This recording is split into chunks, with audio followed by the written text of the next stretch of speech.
Moi mboka Félix Tshisekedi Antoine Tshilombo n'a pas raté les soldes de Kisangani parce que Mabele wana ils ont n'importe quel Mabele. Kisangani ce n'est pas n'importe quel territoire de la République démocratique du Congo. Ah bon? Bon Lumumba nyonso aningi samboko yuta alobi yango na Kisangani pamba te akanisi milimo ya bakoko na biso oyo evandaka na mboka wana elingaka te mboka toka bulango na mapa mboka wana eza na particularité moko oyo ezwamaka mingi te na ba province. Donc makila ba martyr eza wana martyr vandi wana c'était une bastion du nationalisme et puis il insiste constitution et ali malamu te des fois constitution est komama na bapaya mais bapaya wana parmi bamboko bakendeki kotia molimo na bango ezaki pe na Kisangani parmi bato etidiaki constitution et komama na bapaya bakendeki pe na mboka ba congolais yé pas landé sika pe bazalaki na commission pour na koyebisa bango que vous ne pouviez pas faire à l'étranger au Congo na Kisangani ce que nous devons faire à la congolaise batu oyo ba koma constitution wana pe bakendaka pe na Kisangani bakendaka pe na commission na Kisangani parce que le débat constitution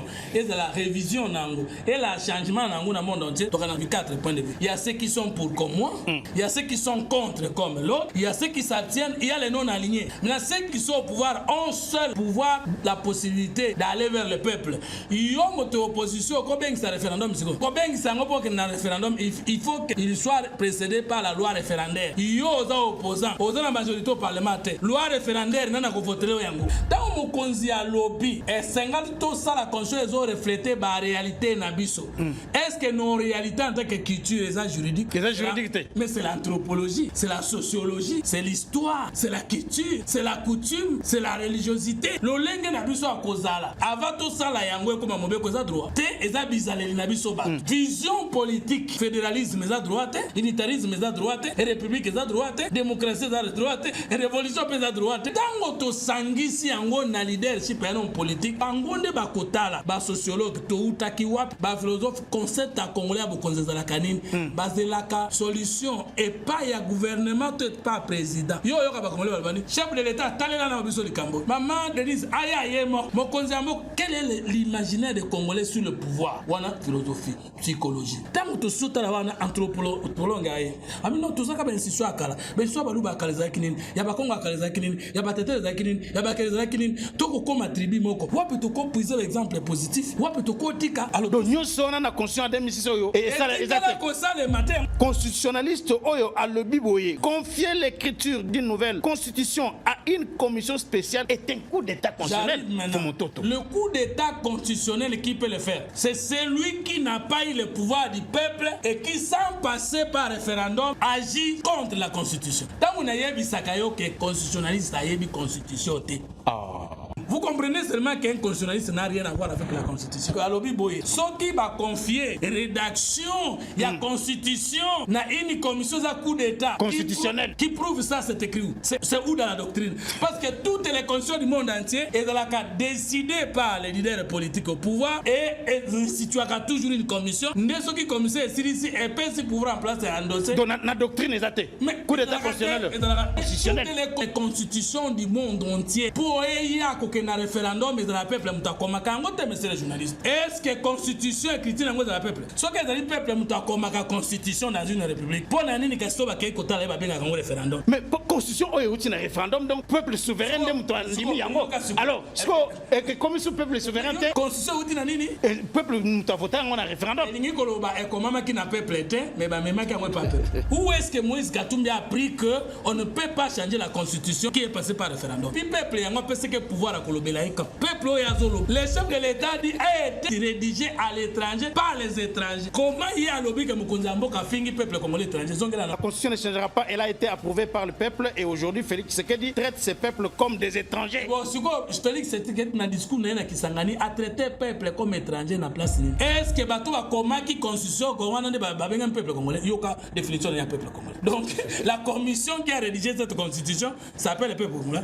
Moïse Katumbi est contredit par Moïse Kanyarungabu qui dit ici que les peuple congolais a batoté mutakomaki ngana zaki moko na bat. Donc bango za ba expert batanga na lola bango ba ko proposer au peuple une commission. Tshisekedi né à diable a proposer une commission. Moïse Katumbi a réagi boye. Dans un pays sérieux, Félix Tshisekedi devrait démissionner. Entre Félix Tshisekedi et Antoine Tshilombo, président et chef de l'État, na Kisangani, qui a dit makamu na ko sala ngamu na conseil zali ya minene faut que tout na peuple yende kolo pouvoir na ba réalité. réalité naï. Na you a fingi peuple congolais que ce n'est pas un pays sérieux. Ba on balena na manqué peuple. Mais parce que lobby que constitution est approuvée par le peuple. Aujourd'hui Félix a trahir. Yende peuple. Yo za peuple te, ngana za peuple te. Do yé Moïse Katumbi peuple.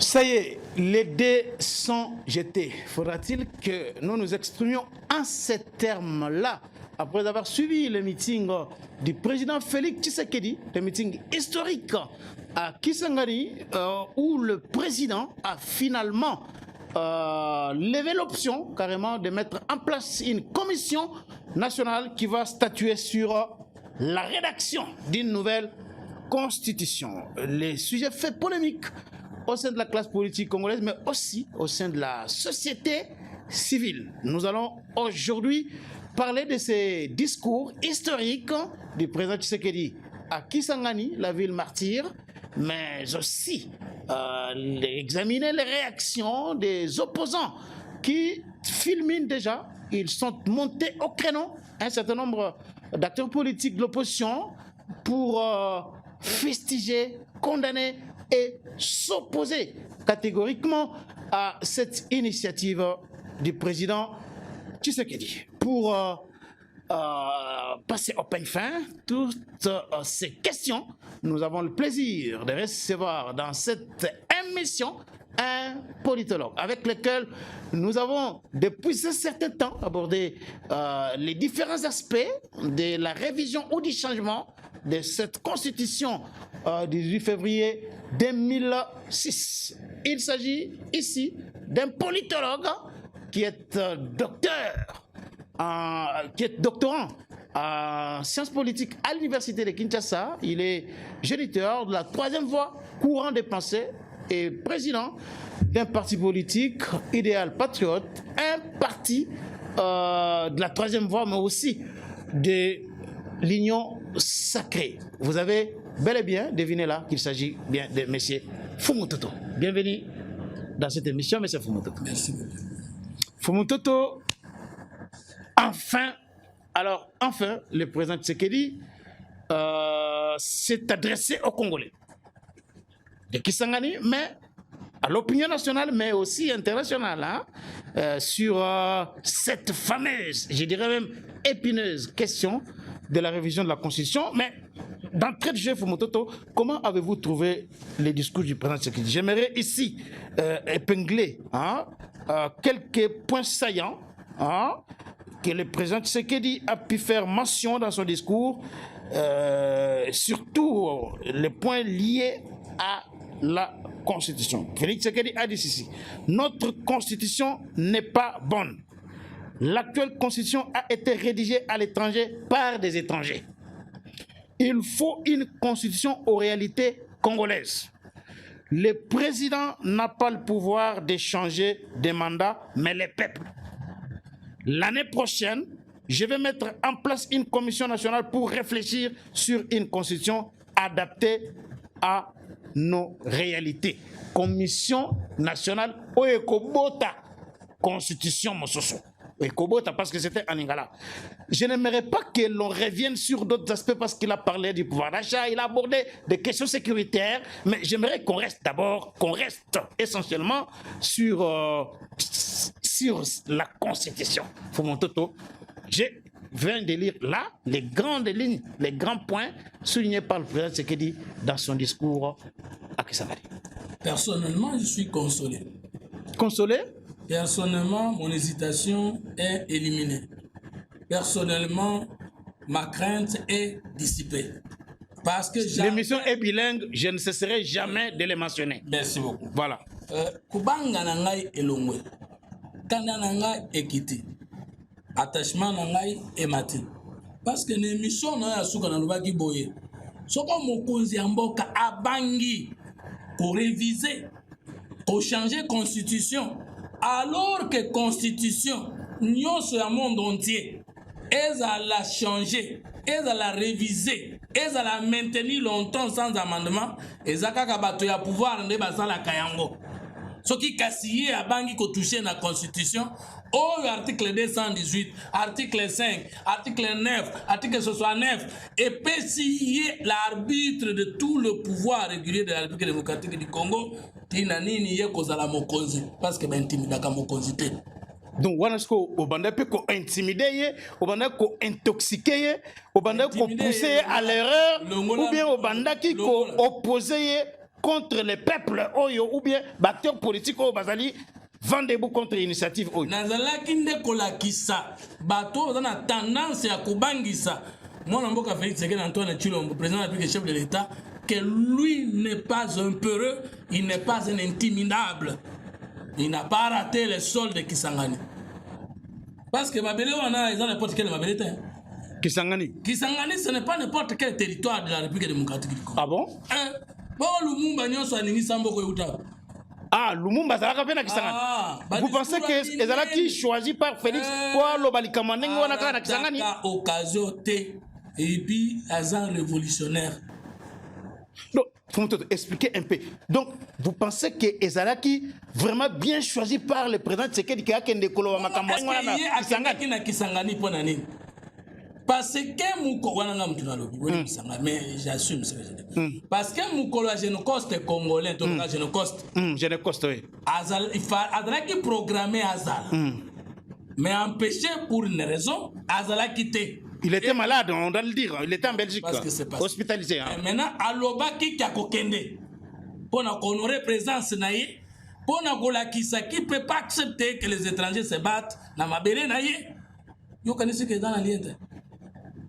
Na discours martial ou à tenir pena. Yo omoni ngana. Oye koya eya na yo ke alobi yango na Kisangani pambate. Akanisi milimo ya bakoko na biso oye banda kana mboka wana elinga katembo ko toka bulango na mapa.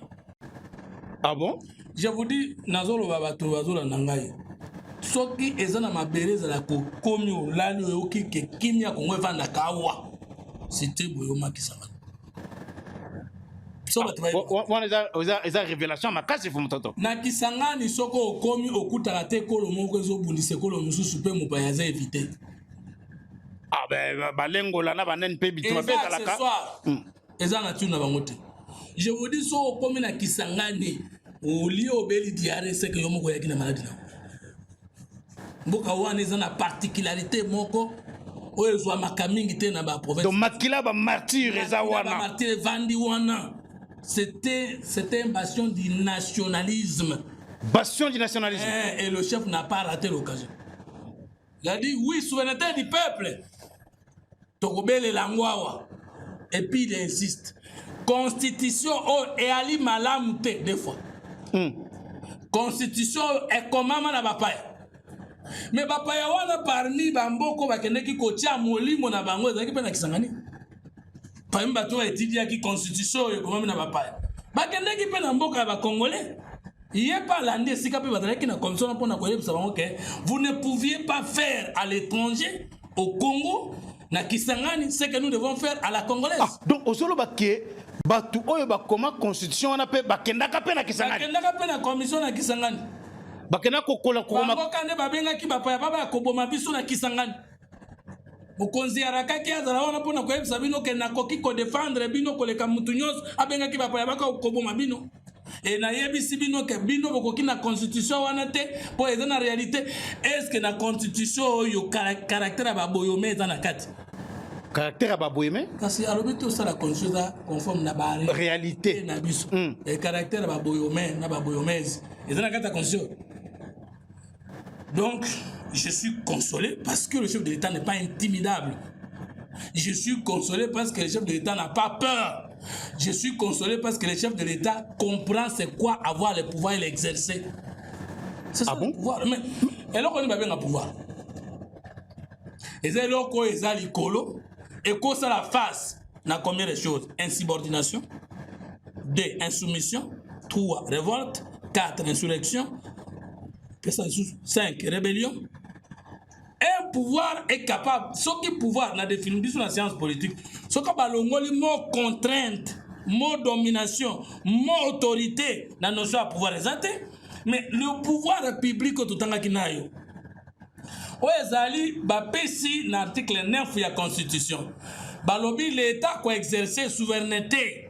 Likolo ya mabele, likolo na se ya mabele, na mai, na mi pepe, na likolo. Mais l'État wana na article 9 lobi arbitre na yango ya tous les pouvoirs réguliers wana État et ça le chef de l'État président de la République. So yé mutu construire reconnaître yeke. Il n'y a que celui qui est au pouvoir qui peut appeler le peuple au référendum, c'est que les gens savent. Il n'y a que celui qui est au pouvoir. Ben oui. Donc l'opposition, l'opposant et l'opposant ne peut pas. N'ayébite ce qui est salé, ma kasiboye bisangai. Bosubo yokambo kamoko, opposition et bengi peuple na référendum. Parce que le point de vue de l'opposition est libre. Mais le point de vue de l'opposition ne constitue pas l'un des pouvoirs d'État. Par exemple, article 68, Totanga Kinayo, la semaine, la fois passée. Tozana, de leur titre, de l'organisation de l'exercice du pouvoir. Point. Combien d'institutions? Le pouvoir en République démocratique du Congo a 3 et 3. Il y a le pouvoir. A3 et 3. C'est-à-dire quoi? A3 sections. Ou E3 est divisé en 3. E3 ça veut dire A3 sections. Un seul pouvoir, mais 3 sections. A3 ça veut dire ce pouvoir-là a 3 types de pouvoir à l'intérieur. Le pouvoir exécutif, qui est bicéphale, le pouvoir législatif et le pouvoir judiciaire. Au moins, le pouvoir opposition là. Pouvoir opposition exact. Au moins, le pouvoir à la société civile là. Mais c'est ça le pouvoir. Quand on dit pouvoir, c'est quoi? C'est l'exécutif, c'est le judiciaire, c'est le législatif. Mais l'opposition peut se retrouver aussi dans les législatifs, donc à peine à pouvoir. Non. Là, dans le terme consacré en sciences politiques, même opposant dans le Parlement, dans le cadre du pouvoir d'État. Mais il y a un peine à pouvoir. Mais minorité parlementaire. Mais quand même, il y a pouvoir parce que il y a un cadre du pouvoir législatif. Nayokio. Tango balobi que pouvoir exécutif est bicéphale, c'est-à-dire pouvoir en Mokowana. Ils ont éclaté par la mission dans des institutions. L'institution président de la République, qui n'est pas à confondre avec l'institution gouvernement, parce que le président de la République n'est pas membre du gouvernement. Mais il y a des domaines de collaboration entre l'institution président et l'institution gouvernement. Et il y a des domaines de séparation. Ça veut dire que pouvoir à Bango et à l'Ivotion, l'article 68, c'est un pouvoir exécutif. Parce que le chef de l'État est élu au suffrage universel direct. Bien. Deuxième chose, le gouvernement a fait ça. Premier ministre, et outil l'article 78 de la Constitution, le président de la République nomme le premier ministre au sein de la majorité parlementaire. Si une telle majorité n'est pas présente, il confie une mission d'information d'une personnalité pour identifier une coalition. Et dès que la coalition, c'est ça le pouvoir majoritaire. C'est-à-dire, la réforme, comme on décide au Parlement par voie de la majorité, il y a minorité, n'a abstention au Koloba. Mais au influencer des sujets à majorité, sauf si vous basculez au cours de la législature, le Premier ministre, c'est beaucoup quoi mais beaucoup c'est président. Donc, moi, douanande et zolongo peine à Parlement et yépe, libandape. C'est ce qu'on Tozoya. D'abord, comprendre que initiative à changer la constitution, initiative à réviser la constitution, initiative à proposer constitution à référendum, et ça, les macanamons dans le pouvoir. Donc, opposition à l'Ilobata, mon côté. Société civile à l'Ilobata, mon côté. Alors, comment les lots osent réagir? Parce que je vais dans la réaction, il y a des acteurs politiques, oyo batombo ki makasi contre Tshisekedi par rapport à discours oyo asana kisangani ya kolobake akotia constitution ya sikana en place. Donc on réagit ndenge ni yo eza liberté na yo eza droit na yo sauf ce que on matisse le droit de l'autre ou bien sur le droit commun. Donc le nom de l'opposition est un droit mais ne constitue pas un pouvoir public. Ne se comprendre. Dans le débat à la constitution et de la révision et le changement dans le monde entier, donc on a 3 points de vue, 4 points de vue. Il y a ceux qui sont pour comme moi, il y a ceux qui sont contre comme l'autre, il y a ceux qui s'abstiennent, il y a les non alignés. Maintenant, ceux qui sont au pouvoir ont seul le pouvoir, la possibilité d'aller vers le peuple. Il y a une opposition, combien c'est un référendum? Référendum, il faut que il soit précédé par la loi référendaire. Il y a aux opposants, la majorité au parlementaire. Loi référendaire, non, à voter yango. C'est-à-dire que au moins les choses qui s'acharnent la fois parce que n'a comprendre était balingi ba pekisa moto dans le pouvoir ya conscience comme ça les kamba ça la tête et ça intimidation ngana mona sikoyo tu sais qu'est intimider là il a montré que vous moto tuma on nous là ngai tu sais qu'est bien intimider ngai donc alors tozongi na koloba boye bo opposant basala kaka bongo batomboka kaka baganga kaka l'opposition est un discours politique. Notre discours aussi est un discours politique, mais la vérité scientifique, c'est à vérifier. Bah, conscient, nous sommes Congo, on va proposer une opposition. Bah, conscient, nous sommes aux États-Unis, on va proposer une opposition. Non, mais il y a 2006, c'est un fruit à consensus entre acteurs politiques, entre société civile, acteurs politiques. Bah, c'est pas yo kanaki. Mais yo. Consensus. Parce qu'il y a trois types de constitutions. La constitution octroyée comme la loi fondamentale belge. La constitution pacte le coup la City na la constitution référendaire on a pouvoir consulter peuple. Référendaire et les qui n'a référendum. Crise institutionnelle et puis mon tour va exercer pouvoir et un coup d'état et ça pouvoir de fait ce qu'on a consensus ndengeni. Consensus, c'est ça les macalos, qu'il n'y a pas les institutions qui fonctionnent régulièrement. Non, mais est-ce que ce temps au président a lobby à côté une commission nationale, il y a multidisciplinaire, est-ce que la société civile est dans est-ce que l'opposition est dans est-ce que les consensus na kati ya commission wana est-ce qu'il a écarté Batignoso selon l'entendement na yo faut moto ça on a réaction à tant au président lobby qu'il y aura une commission nationale oyo ekozana batu ya discipline nyonso esengo na ngai monani te ekozana président oyo ayokaka makambo biso bato ya pamba tolobaka ya malamu obia ayoki biso directement te me batu na ye bakomiseri ye eza malamu parce que j'étais en train de m'acharner ici mpona koyebisa yo ke la constitution de la République n'est pas la faculté des droits, non pas... Je vais revenir là parce qu'il y a même des réactions des constitutionnalistes. Na côté nga ba réaction wana oroyoka. Mais par rapport il y a Fumutoto, tous on a pas point oyo. Zelana na kotanga ba réaction wana. Na kotanga trois réactions ya makasi oyo na retenir. Mais tous on a na discours ya oyo président Tshisekedi a makambo alobi na discours na ye. Alobi que constitution oyo ezalaki rédigée à l'étranger et ezala rédigée na ba paya. Fumutoto yo en tant que politologue. Yo en tant qu'acteur politique na mboka oyo depuis plusieurs années. Est-ce que vous avez dit au président Tshisekedi alobi? Bon. Vous avez quand même histoire politique ya mboka oyo. Vous avez dit makambo Félix Tshisekedi alobi? Nimi yango parce que na koki koloba ya lobaki na lingala yo tuna na français eza pe mo mobulu. Maintenant lo bandinga lobaki na lingala. Constitution na biso ezali malamu te. Nani moto akoki koloba ka sala science politique, a sala philosophie, a sala anthropologie, à ça la histoire politique ou bien histoire qui va philosophe, anthropologue, sociologue, politologue, historien, aya pour la constitution même économiste. A koki jamais koloba que constitution ezali malamu. Soko omoni moto alobi koloba que non constitution eza malamu, c'est qu'il y a bien une constitution. Oh oui. La meilleure des constitutions. Meilleure par rapport à quoi? Quelles sont les options fondamentales d'une meilleure constitution? C'est la définition claire et nette du peuple.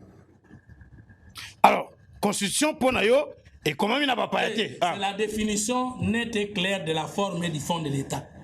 Parce que c'est là qu'on trouve la circulation du pouvoir politique.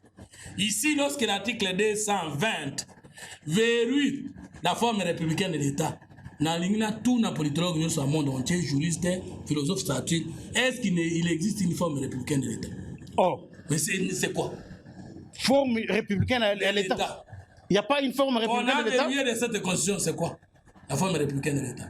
Donc vous ne connaissez pas la signification? Je pose la question aux juristes, aux politologues, aux anthropologues, aux sociologues. La forme républicaine de l'État, c'est quoi? Est-ce que la République constitue une forme de l'État? La forme de l'État, l'État unitaire. L'État unitaire, l'État fédéral, les gouvernements provinciaux, l'État unitaire fortement décentralisé. C'est tout ce que nous avons étudié. Mais tout sur l'ensemble.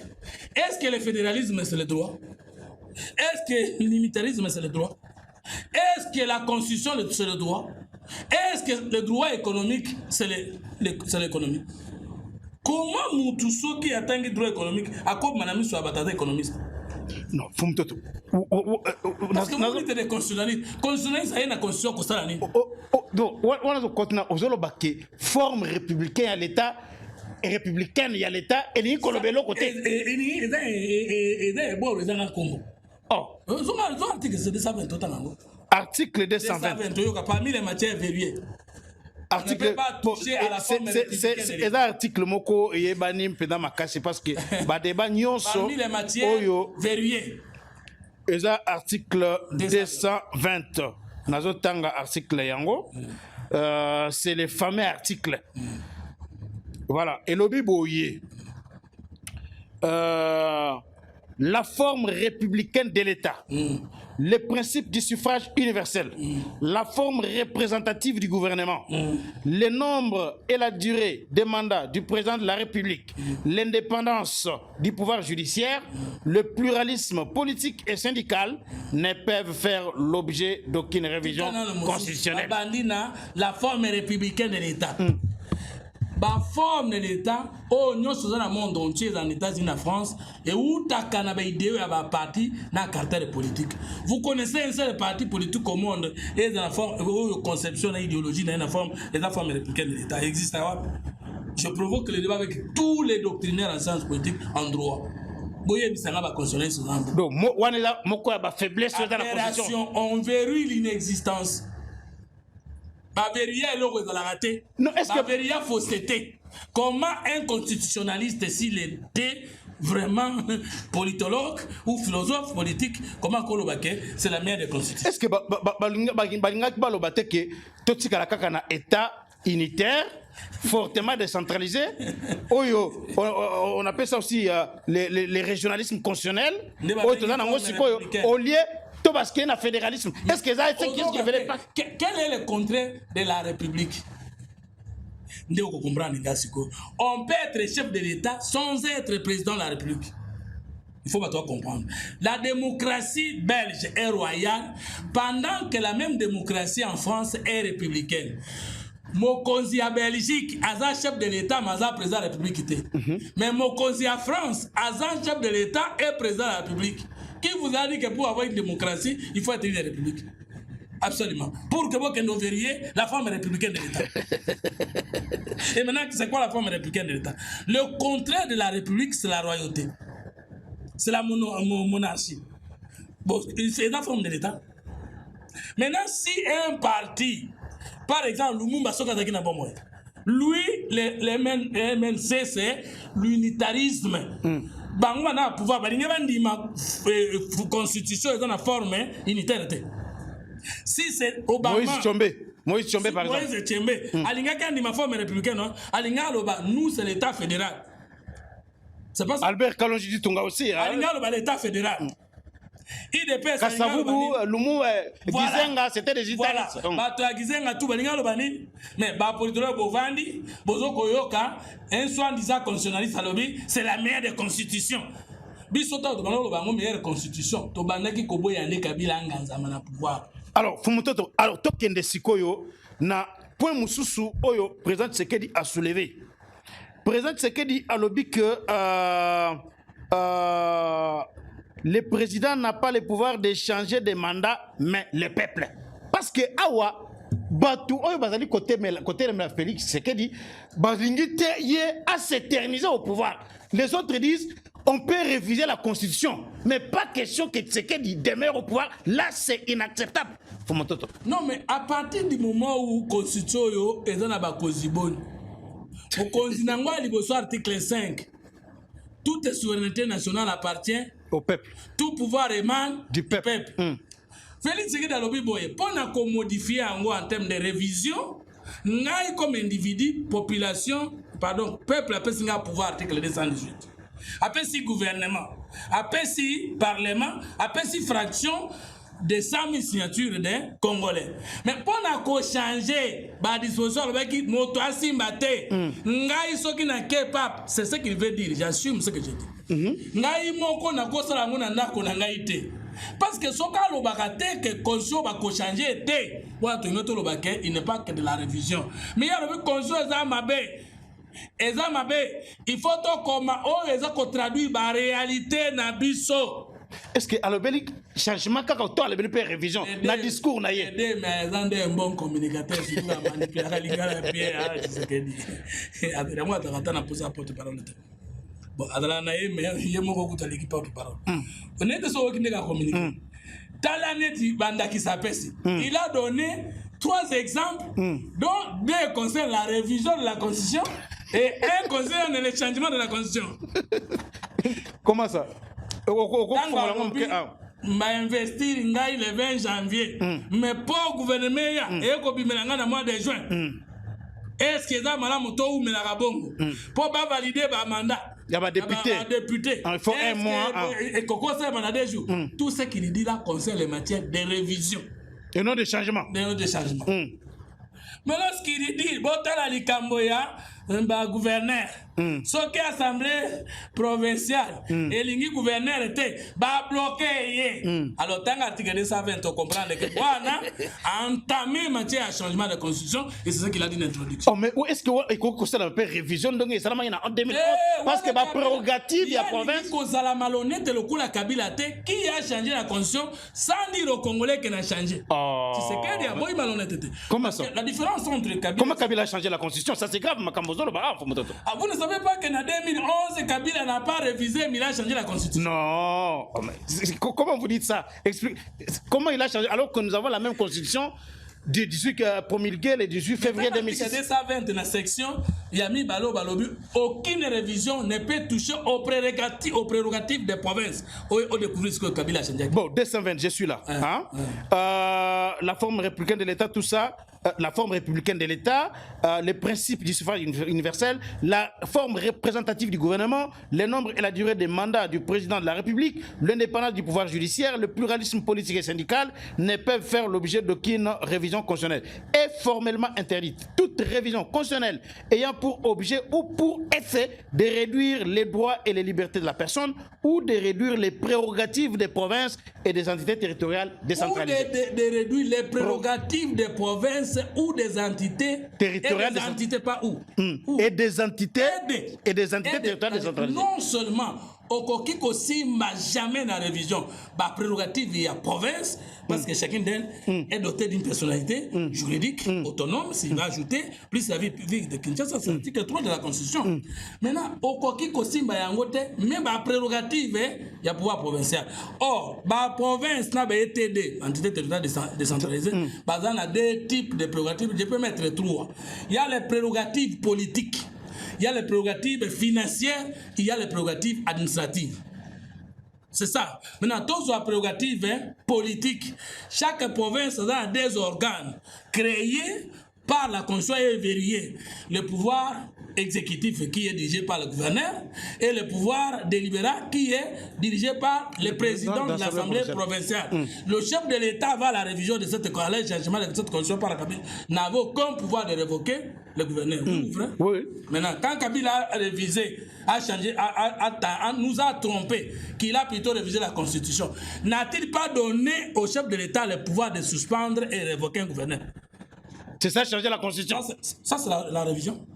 Non, ça c'est le changement de la constitution. On n'a pas touché à l'une des prérogatives des provinces. Mais est-ce que c'est changer la constitution ou bien... Aucune révision ne peut toucher aux prérogatives des provinces et des entités territoriales décentralisées. Parmi les prérogatives Nabango, les gouverneurs sont élus par les députés provinciaux. Et à Kolongwana Moussala par démission, dessin ou balongolié, les députés provinciaux. Maintenant que Kabila a changé, a révisé la constitution, mais après si le président a pris que pouvoir, il y a qu'on révoqué le gouverneur, a violé disposition verrouillée.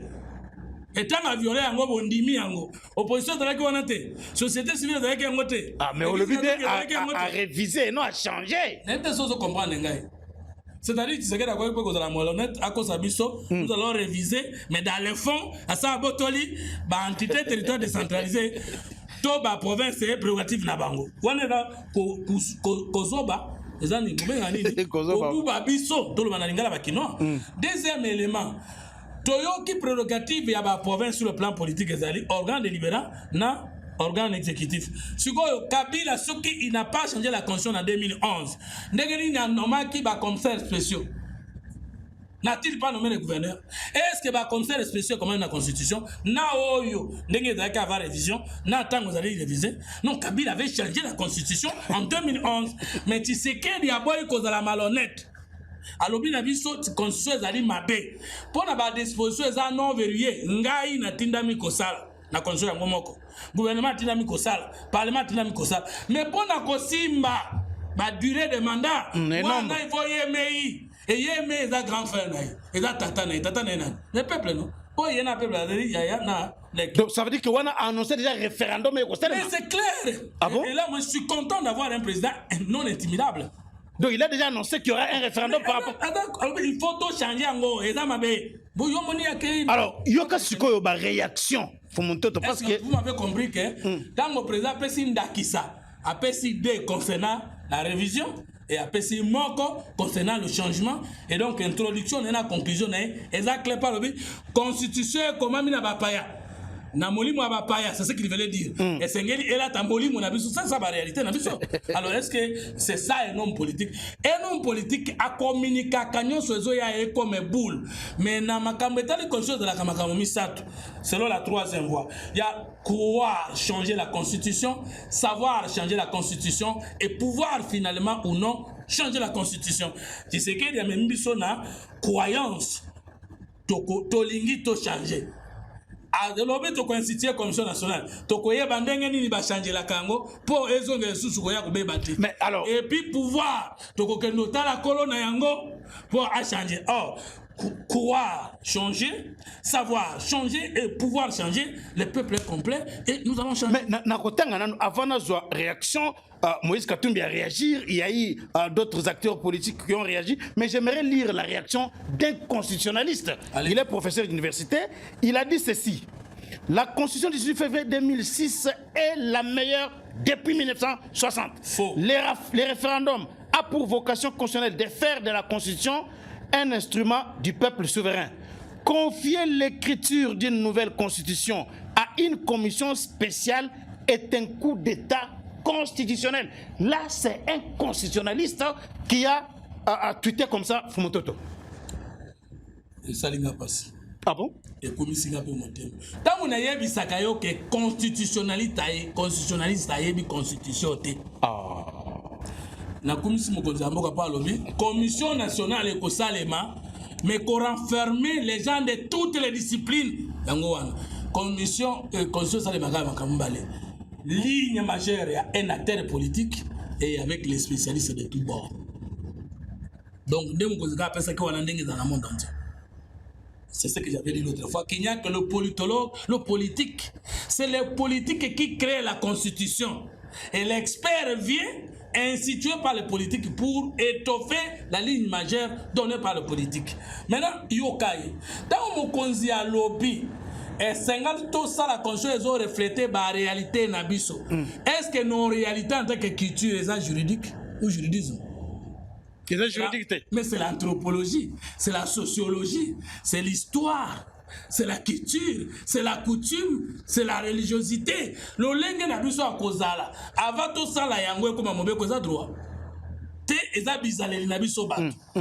Vision politique, fédéralisme est à droite, unitarisme est à droite, république est à droite, démocratie est à droite, révolution est à droite. Netango to sangisi yango na leadership ya non politique, ne akobenga moto na classe atangelaki. N'oubliez jamais quand nous parlons sur des psychologues. Des psychologues. Des sociologues, des psychologues. Les anthropologues, les psychologues. Parce que bangonde bakotala, ba sociologue, to utaki wapi, to kutu wapi, ba philosophe aussi. Ba philosophe concept à congolais bo konzeza la kanine, bazelaka solution et pas ya gouvernement et pas président. Yo ka ba congolais balbani, chef de l'état talela na biso likambo. Maman Denise aya ye moko. Mokonzi amoko, quel est l'imaginaire des Congolais sur le pouvoir? wana philosophie psychologie tant que sota la wana anthropologue aye amino to saka ben siswa akala ben siswa balu ba kala za kinini ya ba kongo akala za kinini ya ba tete za kinini ya ba kala za kinini to ko koma tribu moko wapi to ko puiser l'exemple positif wapi to ko tika alors donc nous sommes na conscience de mission yo et ça exactement ko ça le matin on a ningi zona en préambule yo zo provoquer ngai zona en préambule yo ka bon ça on peut s'engager réseau siko. Ah bon? Préambule ya constitution oyo. To combiner biloko mbalava, to corriger na constitutionnaliste ya lokuta wana. Préambule le biboy. Nous, peuple congolais, unis par le destin et par l'histoire autour des nobles idéaux des libertés. Yoka constitution na biso et bandi na faculté ni. Nous pouvons coller deux disciplines scientifiques ici. Unis pas par le droit. Par quoi? Le destin. C'est quel cours? C'est la philosophie, c'est la psychologie, c'est le sciences po. Est-ce qu'on dit droit? C'est la théologie aussi. C'est la théologie aussi. Il y a aussi la théologie. Mais destin. Parce qu'il faut la spiritualité de la politique. S'il n'y a pas la spiritualité de la politique, on ne peut pas mourir pour son pays. Donc, unis par le destin et par l'histoire. Ah, on y a combien de cours et liboso? La constitution, moi, ma bébé, d'abord, on bat une constitution sur base du destin. Oh, le destin spirituel, le rêve, la vision. Deux, l'histoire. Donc on voit la théologie et l'histoire. La théologie et l'histoire. La philosophie aussi. Maintenant, prenez-moi l'article 10, alinéa 2. Au monde, on a une constitution avec étranger. Article 10. Article 10, c'est le Bible. Alinéa 2. Chapitre 2, de la nationalité. Article 10. La nationalité congolaise est une et exclusive. Deuxième. On dit article 10, non? Alinéa 2. Est congolais d'origine. Toute personne. La nationalité congolaise est une et exclusive. Elle ne peut être détenue concurremment avec aucune autre. La nationalité congolaise est soit d'origine, soit d'acquisition. Congolais d'origine. Tous les étrangers, ils congolais, mais moto avec congolais du père et de la mère, à quel poto, pour équipe et à madame Abetabale, à perdre de nationalité d'origine. C'est normal.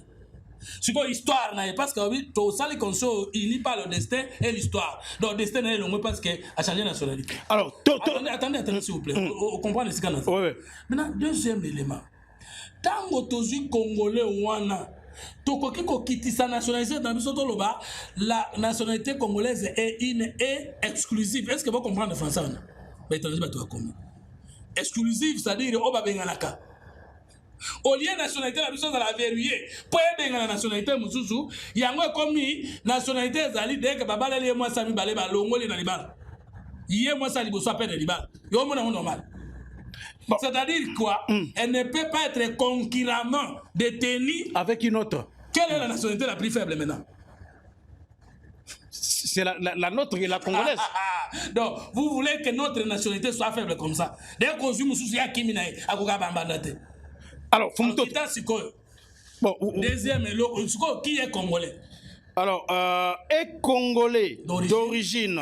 Toute personne appartenant au groupe ethnique dont les personnes et les territoires constituaient ce qui est devenu le Congo, la République démocratique du Congo à l'indépendance. Bon, maintenant, peuple est souverain, article 5.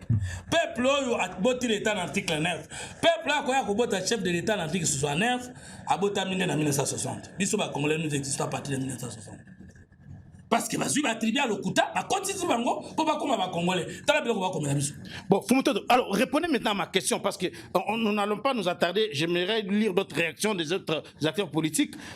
Awa constitutionnaliste Oyo à le Biboye confier l'écriture d'une nouvelle constitution à une commission spéciale est un coup d'état constitutionnel. Le coup d'état constitutionnel qui peut le faire, c'est celui qui n'a pas eu le pouvoir du peuple et qui, sans passer par référendum, agit contre la Constitution. C'est ça le coup d'État, non? Dans l'article 63, dans même si tu as une opposition, tu as combien la boye? Article 64 de la Constitution, alinéa 2. Article 64 et lobby boyé. Tout Congolais a le devoir de faire échec à tout individu ou groupe d'individus qui prend le pouvoir par la force ou qui l'exerce en violation des dispositions de la présente Constitution. Il y a d'abord coup d'état Zali, qu'on doit pouvoir par la force ou bien coexercer en tant que violer la constitution. Quitte ce qu'on a né là. Toute tentative de renversement du régime constitutionnel constitue une infraction imprescriptible contre la nation et l'État. Maintenant, toute tentative de renversement du régime constitutionnel, c'est-à-dire motoyo, au leki na zela a peuple té, aux a pouvoir à peuple té, aucun référendum té, molinga aérodrome ya mulunde koma yayo. Or, Kasi mwana té. Sikoyo, Tshisekedi exerce un pouvoir issu du peuple, article 69 de la Constitution. mais constitution sur base de la constitution on a azali élu mais les autres qui a commis qu'on confier écriture à constitution et à sika la commission et ça coup d'état constitutionnel. Bon de Gaulle pas benga va français dans référendum, il a fallu d'abord le pouvoir ici du peuple et c'est en cette qualité qu'il est allé consulter les propriétaires du pouvoir étant lui-même exerçant le pouvoir du peuple. Et c'est quelle beauté, quelle harmonie. Vous comprenez seulement qu'un constitutionnaliste n'a rien à voir avec la constitution. Donc, je ne sais pas si vous avez compris. Donc, à l'Obi Boye, ce qui va confier rédaction, il y a constitution, il y a une commission de coup d'État constitutionnelle qui prouve ça, c'est écrit où? C'est où dans la doctrine? Parce que toutes les constitutions du monde entier est dans la cas décidée par les leaders politiques au pouvoir et si tu as toujours une commission, ce qui commission est ici et peut se pouvoir en place et endosser. Donc la doctrine est athée. Mais coup d'état constitutionnel. Non, rédaction d'une commission constitutionnelle par les confier l'écriture d'une nouvelle constitution à une commission spéciale est un coup d'état constitutionnel. Mais toutes les constitutions du monde entier, pour y avoir un référendum, mais dans le peuple, monsieur le journaliste. Dans le mot référendum, tu étais dans quel état lorsque tu étais en train de publier de cette manière? Confier l'écriture. Est-ce que constitution et écriture dans le peuple? Ce que le peuple a la constitution dans une république, pour l'année, il y a un référendum. Mais pour constitution, il y a un référendum, donc peuple souverain, alors, comme ce peuple souverain, constitution, le peuple nous a voté en un référendum. Il y a qui n'a peuple été, mais même qui n'a pas peuple. Il y a français, il y a ceux qui ont deuxième mandat, tout change à français, tout le monde langue officielle. On dirait français, on a université, bon, on a quoi confirmer ce qu'on a dit, enseignant à quoi. Il y a maintenant, ceux qui vont confier commission rédaction, il y a constitution, parce que comme ça, projet de constitution ou proposition de constitution. Il y a un monde qui ba cause pe ba kena ngona référendum siko constitution ni na mokili au peuple emoka koma exacté constitution ni ça ba dans le pouvoir ba lever ba option pe ba instituer commission de labour. Alors merci beaucoup Fonto. Est-ce que yo koki comme on normal que mutalobi constitutionnaliste d'après bango expert en compréhension, en connaissance de la constitution, mais éviter le mot référendum veut dire la constitution est rédigée par l'autre, la constitution est proposée par l'autre, mais on vient voir le peuple avec un document déjà rédigé. Et le peuple se prononce sur le document rédigé par une constitution, endossée par le pouvoir. On appelle ça constituante dans le langage propre. C'est-à-dire, ici, il y a le président de la République, il y a le Parlement, des présidents des deux chambres, il y a le Premier ministre, ensemble, instituer commission. Mais c'est ça, institutionnalisation. Très bien, c'est déjà dit. Alors, j'aimerais lire une réaction de l'un des acteurs politiques majeurs de notre pays, Moïse Katumbi, pour ne pas les citer. Moïse Katumbi a réagi, boyé. La Constitution ne changera pas. Elle a été approuvée par le peuple et aujourd'hui, Félix Tshisekedi traite ces peuples comme des étrangers. Ça ne m'étonne pas. Je crois que Félix Tshisekedi n'était pas prêt à diriger la RDC. Après 6 ans au pouvoir, il n'est toujours pas prêt à diriger la RDC. Et même si on lui laissait 30 ou 40 ans au pouvoir, il ne serait toujours pas prêt. Il n'y aura pas de changement de la Constitution, c'est de l'utopie. Les problèmes du Congo, c'est la mauvaise gouvernance, ce n'est pas la Constitution. Voyez-vous pourquoi les pouvoirs s'acharnent sur les opposants et toute autre voix discordante. Et vous comprenez le pourquoi de l'affaire Moulonde. Félix Tshisekedi vient de commettre ce qu'on appelle trahison. Il a menti au peuple et il a trahi la confiance du peuple. Dans un pays sérieux, Félix Tshisekedi devrait démissionner. personne n'acceptera qu'on touche à la Constitution. Qui vivra, verra. Moïse Katumbi. Yokana. Dans la fingi peuple siko. Entre Mokonza Moka Mutaloba qui fait ce qu'elle a lobby que na article non verrouillé, moi je peux le faire. Mais tali o ya verrouillé, wani faut que tala yemo comme Mokonza. Côté la peuple. Mokonzi peuple. Kasi na yé Mutalobi dans un pays sérieux. Na fingi siko le pays, le Congo n'est pas un pays sérieux. Félix, c'est qu'elle fingi pays. Toye, n'est-ce pas que frère? Dans un pays sérieux. Dans un pays sérieux, Félix devrait démissionner. C'est que le Congo n'est pas un pays sérieux. Non, on finit peuple. Entre Félix Tshisekedi et Antoine Tshilombo, président et chef de l'État, na Kisangani, qui a dit Makamuna Koyoko Salanga, mon a conseillé Zali, il y a miné, il faut que tout le peuple, il y a un pouvoir. Dans la réalité, now you are fingi peuple congolais que ce n'est pas un pays sérieux. Bah, on va aller dans un manqué peuple. Mais parce que lobby qui est constitution est approuvée par le peuple. Aujourd'hui, Félix a trahi. Il y a un peuple. Il y a un peuple. Donc, il y a Moïse Katumbi, peuple. Il y a tout ce qui n'a pas passeport étranger, à peuple. Donc, il y a un peuple. Il y a un peuple. Et puis, peuple, il y a un peu de pouvoir à Colombie. Montrons qui suffrage à peuple, et ça fait que avec 74% du suffrage universel exprimé. Il y a ce quoi qui moins même de 20%. Ce que le peuple est azoloba et dans la mutuna to peuple congolais. Il y a liboso. Il y a mibale. Makambo ya mulunde yeko ya wakusalani.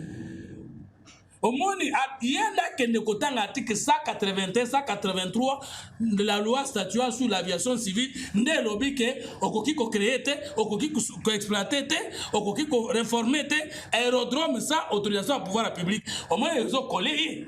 Il y a que nos circulants va conseiller je dis que naïe on ben une erreur.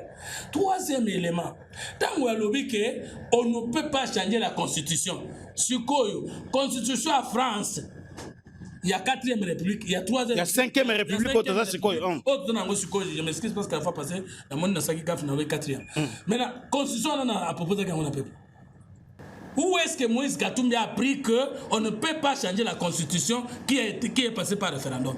3e élément. 4e maintenant. 4e élément. Est-ce que Mokonzi Mboka lobby que ce sont les étrangers qui ont adopté par référendum cette constitution? Le chef de l'État a été rédigé à l'étranger par les étrangers. Comment il y a lobby que Mokonzi Mboka fingi peuple congolais étranger? Ils ont gagné en France. Non mais na lingala mayoki lingala te. Non, Moïse Katumbi. La constitution ne changera pas, elle a été approuvée par le peuple et aujourd'hui Félix Tshisekedi traite ces peuples comme des étrangers. Bon, Félix Tshisekedi dans le discours na Kisangani a traité peuple comme étranger na place ni. Alors cette constitution a été rédigée à l'étranger par les étrangers. Est-ce que bateau va comment qui constitution comment on a un peuple congolais? Il y a une définition d'un peuple congolais. Donc la commission qui a rédigé cette constitution s'appelle le peuple congolais. Mais alors par rapport à ça, il y a une place ni fait ce qu'elle dit à Fingi ba congolais nion ce peuple congolais biso nion so baluba bangala batete. Mais par rapport à la rédaction de cette constitution, il y a aussi une réaction de Moïse Nyarugabo. On va terminer par là. Moïse Nyarugabo a commis boyi. Alors quelqu'un avait dit que la constitution n'était pas le problème du Congo. Opposé au changement de celle-ci, il y a eu mort d'homme. Un jour, Kabouya annonce la révision, Mouya Edema, pas à l'ordre du jour. Quelques semaines après, le président confirme qui est le donneur de la farce. Cette constitution n'est pas de San Sisti. Conçue par les sénateurs congolais à Kisangani, passée au peigne fin par l'Assemblée nationale. Je me souviens de nuit entière en PAJ, j'en faisais partie sous la conduite du fait Mwando Simba. Des débats sur chaque phrase, chaque mot, au bout de tour. Oui, mais mauvaise constitution, c'est elle qui oblige à enrager sans arrêt, à détourner sans gêne, à perdre la guerre à chaque combat, à tuer des prisonniers sans nombre. Pourtant, elle vous a fait élire des fois sans s'en plaindre. C'est toujours mauvais de toucher aux fruits interdits. Je sais que la Constitution prévoit les modalités de sa propre révision. Mais les choix du moment, l'opportunité, l'urgence, les matières à réviser cachent mal l'intention. Trouver de bonnes raisons. En plus, honnêtement, il y a plus important, urgent, mieux à faire. La diversion, c'est une question. Donc, on a réaction, il y a Moïse Nyarugabo ou Alobike, bango ba rédiger on a à contredire d'abord Moïse Katumbi, à contredire ensuite constitutionnaliste et Vokaka. Constitutionnaliste à lobby, une constitution qui a été votée par référendum par le peuple, copé sa commission comme Mayango, et ça dit coup d'état. Mais Moïse Nyarugabo à lobby, Oyo Bayaki n'angwe pas peuple, et ça qui conçu par les sénateurs et rédigé par une commission d'experts, Oya Draki Nakat, et ça dit coup d'état. Maintenant, Moïse Katumbi a lobby, Tshisekedi a bengaki ba Congolais ba étrangers, alors que Tshisekedi a peut parler plutôt des rédacteurs, des concepteurs. Moïse Katumbi est contredit par Moïse Nyarugabo qui dit ici que ezaki peuple congolais a batoté, muto akomaki, ngana zaki moko na bato. Donc bango ba expert batanga na lola bango ba ko proposer au peuple une commission. Tshisekedi ndi aza diable ko proposer une commission. Bango ne ba expert batanga droit science politique comme ça tanga te. Est-ce que vous comprenez? Soit si ko réaction constitutionnaliste wana. Soit ya Moïse Katumbi. Sangisa ndeko na biso Nyarugabo. On comprend déjà que batanga banda est la haine. Deuxième élément. Tu sais que Kabouya annonce qu'il y aura un changement de la constitution où on va toucher la constitution. Mouya a dit ce n'est pas l'ordre du jour. Une semaine après, le président Tshisekedi assume que tu vas changer d'un dos de la face. Et ça dit Mouya a porte-parole du gouvernement, il n'est pas porte-parole du chef de l'État, il n'est pas porte-parole de l'IDPS. Il ne peut pas assumer la communication d'un parti politique, il ne peut pas assumer la communication de l'institution, président de la République. Mouya a dit la vérité parce que ça n'a pas été débattu dans le Conseil des ministres. Où est-ce qu'il est écrit que le chef de l'État ne peut pas donner une option sur l'actualité nationale sans passer par le Conseil des ministres? Alors que c'est une institution à part entière. Est-ce que vous avez un degré, il y a bassesse de ce que vous appelez juriste expert en constitution? Est-ce que vous avez un degré à vos quitter dans ma mécanisme? Donc le chef de l'État ne peut pas dire ce que le porte-parole du gouvernement. Non, Mouyaya, on ne peut pas la vouloir parce que Mouyaya est porte-parole du gouvernement, ministre des médias, chargé de la communication, porte-parole du gouvernement. Donc lui ne dit que ce qui a été décidé dans le Conseil des ministres. Mais le porte-parole du chef de l'État peut dire les actualités de l'institution du président sans passer par le Conseil des ministres. Il n'y a pas de contradiction. Donc, chers compatriotes, moi je suis fier parce que Tokomi ne s'y calme. Maintenant, Mokonzambo Kanana Lobaboy. Rapidement, c'est la fin. Le Kola Tobani Bitumboyo. Il faut investir dans la communication. Communication scientifique, le droit et la constitution, les sciences pour la constitution, l'histoire et la constitution, n'attendons pas l'université, tout bon la mito va comprendre. Merci. Et ça kaka pouvoir ne changer la constitution, kaka pouvoir ne réviser la constitution, kaka pouvoir ne battre la constitution et dans la document opposition sauf si l'opposition arrive au pouvoir. Donc l'état-major politique le quoi Mokonza ça peut déjà aval biso mutu na mutaka na parti politique n'a expliqué pour que toi atterrir en douceur. Merci beaucoup Fumutoto, ça a été vraiment un plaisir de vous recevoir dans cette émission. Merci à vous tous qui nous avez suivis. Nous allons nous retrouver très prochainement dans un autre numéro de votre magazine, Les Débats Congolais.